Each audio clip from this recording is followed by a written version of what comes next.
मैं प्रतिभा मिश्रा आज आपके लिए लेकर आई हूँ म्यूज़िक क्लास का पहला लेसन।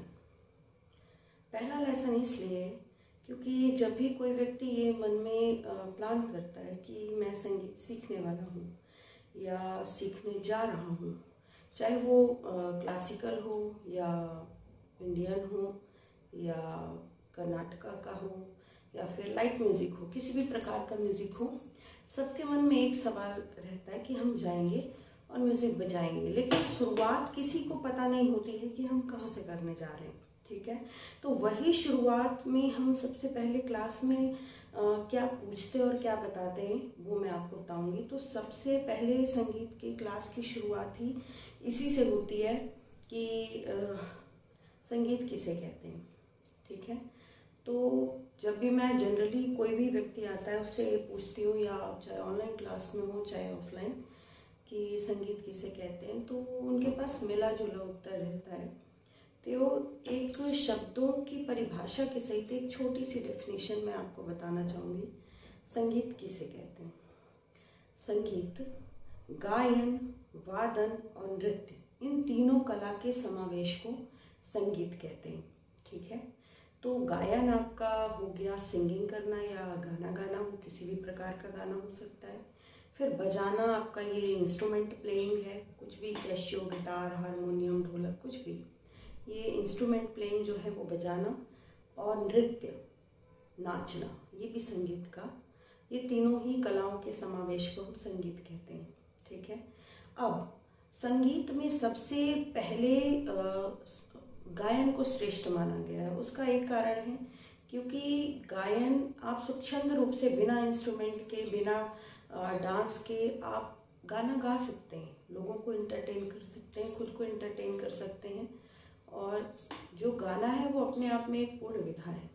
ठीक है, हाँ, आपको इंस्ट्रूमेंट के लिए बहुत देर तक आप इंस्ट्रूमेंट भी बजा सकते हैं, लेकिन लोगों को सुनने के लिए उसे आपको तालबद्ध और रचनाबद्ध ज़रूर करना पड़ेगा। और डांस बिना इंस्ट्रूमेंट और बिना सॉन्ग के तो नहीं है संभव। आप ऐसे ही सोचो कि कहीं पर उठे और आपने ऐसे ऐसे नाचना शुरू कर दिया, तो वो आपको आनंदित नहीं करेगा, दूसरों को भी नहीं करेगा। इसीलिए इन तीनों विधाओं में सबसे श्रेष्ठ गायन को बोला गया है। ठीक है, तो गायन, वादन और नृत्य, इन तीनों कला के समावेश को हम संगीत कहते हैं। फिर शुरुआत का पहला लेसन कहाँ से आता है? अलंकार। ये जो हम बजा रहे हैं, स्वर, सुर, ये सारे स्वर जो हैं ये अलंकार की श्रेणी में तालबद्ध किए गए हैं या रचनाबद्ध किए गए हैं। तो दूसरा सवाल आता है अलंकार किसे कहते हैं? तो म्यूज़िक की क्लास में हमारा दूसरा सबसे ज़रूरी स्टेप ये रहता है कि अलंकार किसे कहते हैं। तो मैं बताऊं कि अलंकार की एक परिभाषा है छोटी सी, स्वरों के नियम अनुसार चलन को अलंकार कहते हैं। इसकी कई कड़ियाँ होती हैं जो आपस में एक दूसरे के साथ जुड़ी होती हैं। ये हो गई परिभाषा। अब इसको यदि हम विस्तारित करने जाएं तो ये परिभाषा बहुत बड़ी हो जाएगी। कैसे? स्वरों के नियम अनुसार चलन, मतलब सा है तो इसके बाद ये रे आएगा, फिर गा आएगा, मा, पा, धा, नी, सा। ये स्वरों के नियम अनुसार चलन को हम अलंकार कहते हैं। इसकी कई कड़ियाँ होती हैं। कड़ी कैसे? सा रे गा मा पा धा नी सा, सा नी धा पा मा गा रे सा। ठीक है, और जैसे दूसरी कड़ी, सा रे गा मा गा मा पा धा पा धा नी धा नी सा, सा नी धा नी धा पा मा गा रे सा। ठीक है, तो ये भी कड़ियाँ हैं, अनेकों कड़ियाँ हो सकती है, सैकड़ों हो सकती है। सा गा रे मा गा पा, ठीक है, ये भी एक कड़ी है। तो स्वरों के नियम अनुसार चलन को हम अलंकार कहते हैं, और अलंकारों की कई कड़ियाँ होती हैं जो आपस में एक दूसरे के साथ जुड़ी होती है। अब सबसे मेन बात आती है कि स्वर, ये हो गए हमारे स्वर। संगीत में मुख्य 7 ही स्वर हैं, लगभग सबको पता है, सा रे गा मा पा धा नी। ठीक है, लेकिन इन स्वरों के अतिरिक्त भी 5 स्वर होते हैं जो कोमल और तीव्र के रूप में होते हैं। तो 7 शुद्ध स्वर, सा रे गा मा पा धा नी, फिर 4 मतलब 5 विकृत, जिसमें विकृत मतलब वे स्वर जो अपने स्थान से चेंज हो जाते हैं, या तो आगे चले जाते हैं या तो पीछे चले जाते हैं, वो विकृत स्वरों की श्रेणी में आएंगे। जैसे कि सा रे रे गा मा मा, ठीक है। तो रे ग धानी ये स्वर ऐसे हैं जो अपने स्थान से एक स्थान पीछे चले जाते हैं। जैसे ये रे का सी शार्प स्केल में ये रे का स्थान है रे, तो इसके जस्ट पीछे वाली बटन ये आपकी कोमल रे होगी, ठीक है। फिर ऐसे गा, शुद्ध गा ये है तो कोमल गा ये होगा। फिर ये शुद्ध धा है तो कोमल धा ये होगा, शुद्ध नी ये है तो कोमल नी, एक स्टेप पीछे। और ऐसे ही माँ की इस पोजीशन ये है, अब ये एक स्टेप आगे चला गया तो ये तीव्र माँ है। तो इसकी भी परिभाषा कैसे है कि विकृत स्वर किसे कहते हैं। तो विकृत स्वर वे स्वर होते हैं जो अपने स्थान से खिसक कर आगे या पीछे चले जाते हैं। इसमें जो पीछे जाते हैं उन्हें हम कोमल स्वर कहते हैं, जो आगे जाते हैं उसे हम तीव्र कहते हैं। तो इस तरह 4 कोमल स्वर, 7 शुद्ध स्वर और 1 तीव्र स्वर मिलाकर कुल स्वर हो गए संगीत के 12। अब बचते हैं 2 स्वर सा और पा। ये नहीं होते हैं, मतलब ना आगे जाते हैं या पीछे रहते हैं, ये अपनी जगह पर ही बने रहते हैं, इसलिए इन्हें अचल स्वर भी कहा जाता है। अचल नाम से स्पष्ट है, जो चल ना सके। क्योंकि यदि आप सोचो कि हमने कहा कि नहीं भाई हम इनको चलाएंगे, तो ये पा, यदि हम इसको सोचें कि यदि पा एक आगे स्टेप जा सकता है क्या, यहाँ नहीं जा सकता क्योंकि ये कोमल धा का स्थान है।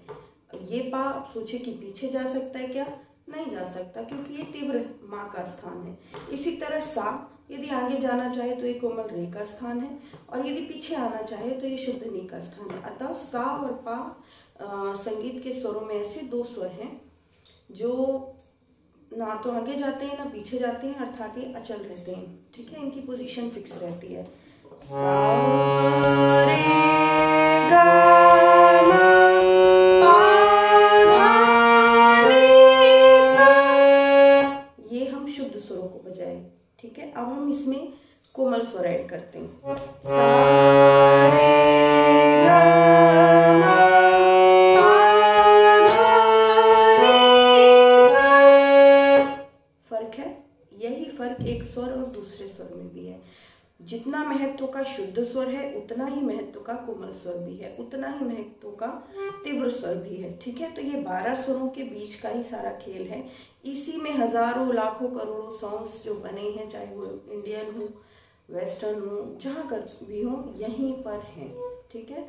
तो आपको संगीत सीखने के लिए सबसे पहले संगीत, अलंकार, स्वर कौन से होते हैं, कौन से विकृत हैं, कौन से तीव्र हैं, कौन से अचल हैं, ये जानकारी होना बहुत ज़रूरी होती है। तो पहली क्लास में हम जनरली यही सब सिखाते हैं बच्चों को, और अलंकार स्टेप वाइज, जैसे शुरू में हमने सारे गा मा पा धा नी सा सिखाया, फिर उसी को हमने डबल करा सा सा रे रे गा गा मा। इससे क्या होता है कि अभी चूंकि कोई भी नया सीखने आ रहा है तो उसे ना तो फिंगर सेट है, ना तो पता है कि कौन सी बटन दबानी है, तो इन रियाज से उसे ये पता चल जाएगा कि कौन सी बटन हमें प्ले करनी है। तो संगीत के लिए सबसे ज़रूरी चीज़ यही है, क्योंकि ये शुरुआती लक्षण है। अब इसके बाद सबसे ज़रूरी ये है कि हम किस स्वर को सा माने, है ना। सा सा सा, ये सारे स्वर सा है। यहाँ से लेकर यहाँ तक जितने भी आपको स्वर हारमोनियम में मिल रहे हैं, ये सारे सा ही हैं। पीछे कीबोर्ड में भी जितने स्वर हैं ये सारे सा हैं। आपने किसको सा माना है, यदि हमने इसको सा माना है तो ये रे आएगा, ठीक है। यदि हमने इसे सा माना है तो ये रे होगा, यदि हमने इसे सा माना है सा तो ये रे होगा। मतलब किसी भी स्वर को, जिस स्वर को हम सा मान रहे हैं, बाकी के स्वरों की पोजीशन को वो सा डिसाइड करता है। अर्थात सा वो स्वर है, महत्वपूर्ण स्वर है, जो बाकी के शेष सभी स्वरों को स्थान प्रदान करता है, ठीक है। आप ऐसे उठाओगे कि मैं इसे पा बोलूंगा, पा नहीं आएगा, ये सारे सा है।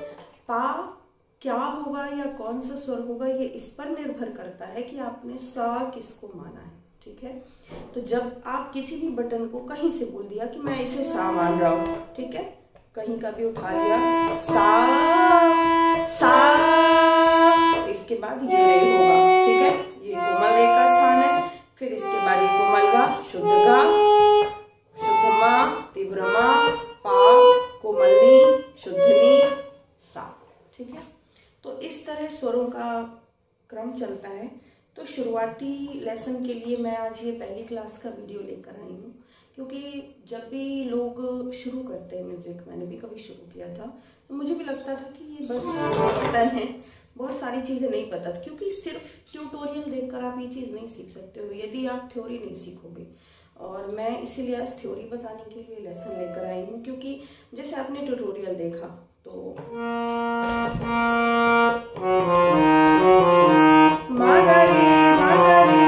ठीक है, हमने यहाँ से बजा लिया, आपने नोटिस किया कि इन्होंने ये बटन दबा, अब हम इसे यहीं से बजा देंगे।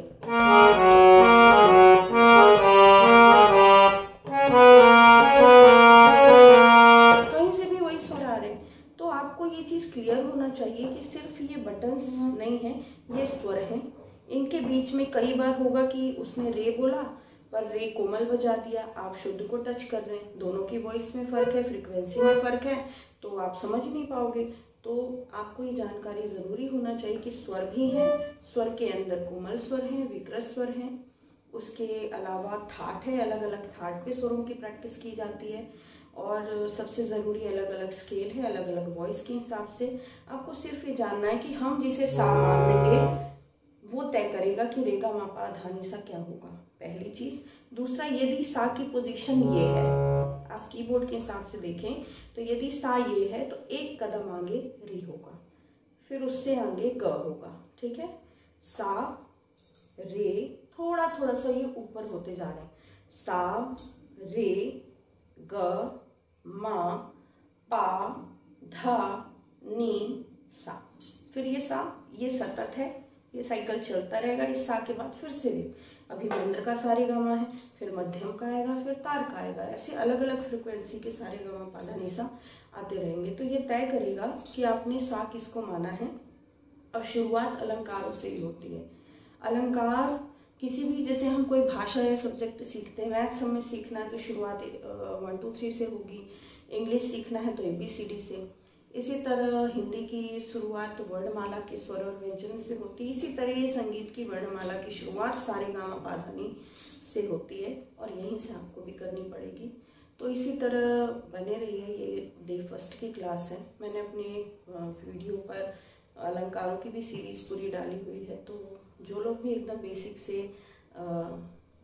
म्यूज़िक सीखना चाहते हैं, संगीत में रुचि रखते हैं, घर में बैठे आसान तरीके से सीखना